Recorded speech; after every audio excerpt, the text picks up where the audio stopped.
At para sa unang katanungan, Mr. Morales, kamusta naman po ang pagbebenta ng vibranium stone? Yun. Maganda naman ang pagbebenta sa ibang bansa ng vibranium ko.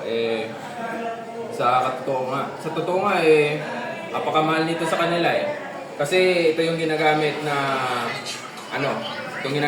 yung main talaga na ginagamit sa paggawa ng pinakamalakas na armas. Kaya napakamahal nito. Kaya maganda yung pagbebenta ko dito.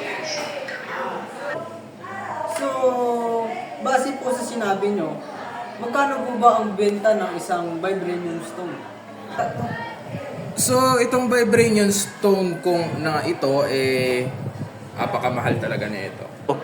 Napakamahal talaga nito kasi it worth 1 trillion.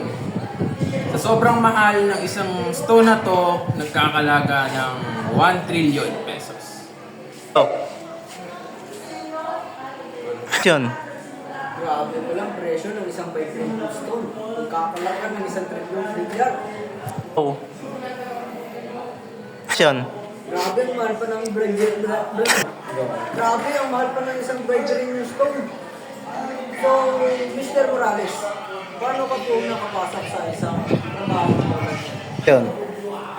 Sa totoo lang, mahirap nung araw na yun Naaalala ko pa.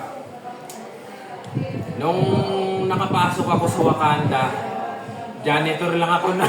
Wala ka kasi?